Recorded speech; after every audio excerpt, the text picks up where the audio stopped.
We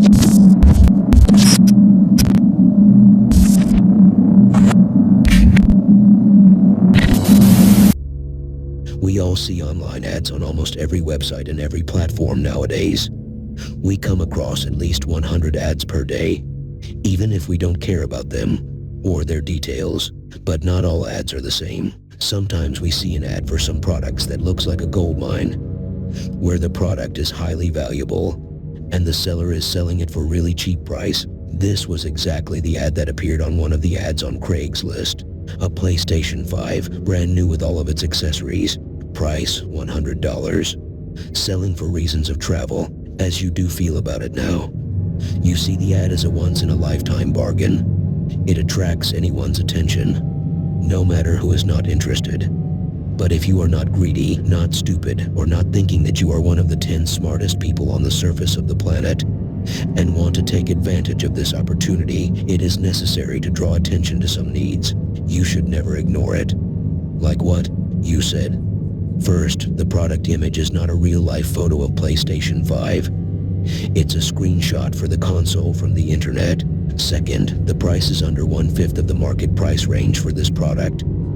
It's impossible for anyone to sell for that fraction of a price of newly purchased console. Third, the name of the advertiser is not real. This is a fake name.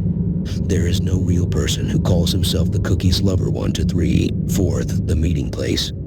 An old deserted house in a remote area with no residents, on the borders of a poor village. If you are a sane person and you have a little mind and a logical thinking within your head, you'll know that it is impossible for you to bother with advertisements like that, and it is very, very clear that the ad is not accurate, and that there is something wrong indeed. Although not a small number of people were calling the owner of the ad, some of them had cold feet in the last moments. And this segment of buyers is not our concern. What's more important to us is the buyers who are actually willing to meet the seller to buy the console. Of course, as a nice seller, it is necessary to give your guests a drink before sitting down and talk about the details of the sale. And of course, the drink will not be clear of drugged sleep pills. After the drink, the poor victim is chained to the wall. He wakes up to find himself tied up and anchored to the wall with old chains. And from here the game will begin. The seller will be interested in feeding his victim in order to keep him alive for as long as possible. At the same time, the victim is forced to bear the pain and tortures till he finally loses his last breath in his body, while collapsing, and finally dies. Sounds creepy, right? It gets better. With all of this weird scenario, there is a question that raises itself. Why does the seller do that? In fact, his answer is very logical and easy. It works for two reasons. First, because it makes him happy.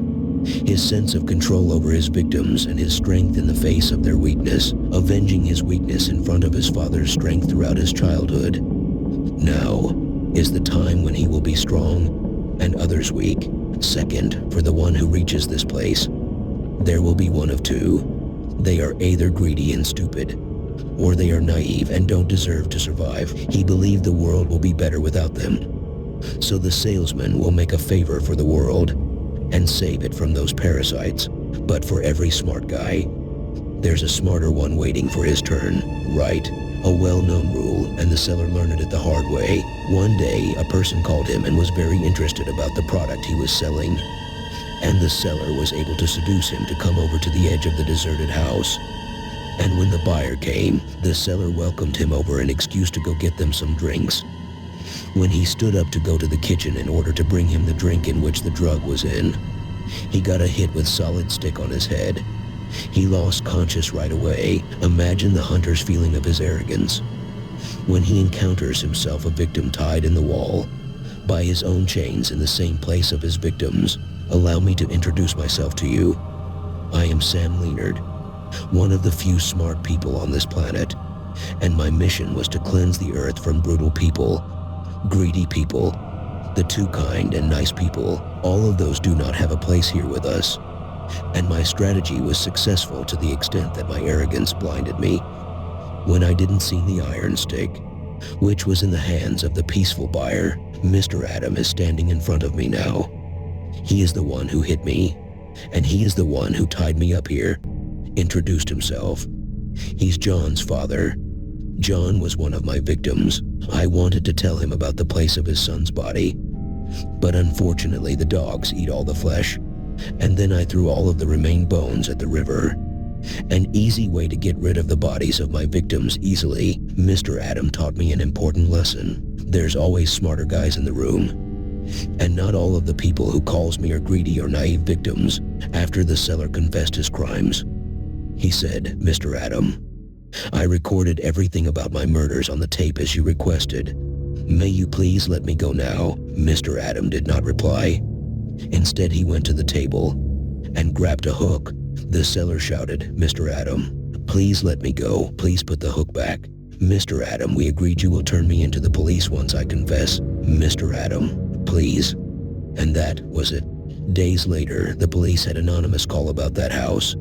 After arriving, they found the tape with the full confession of the crimes the seller did. And beside the tape was his dead body, or should I say, his body in pieces. Until this very moment, nobody knows who is Mr. Adam. Of course, there is no Mr. Adam, and it was just a fake name the man used. Hey guys, thanks for listening. This is Liam. That was all for today's episode. What do you think about it? Let me know in the comments, and don't forget to subscribe for more daily horror stories. Till next time.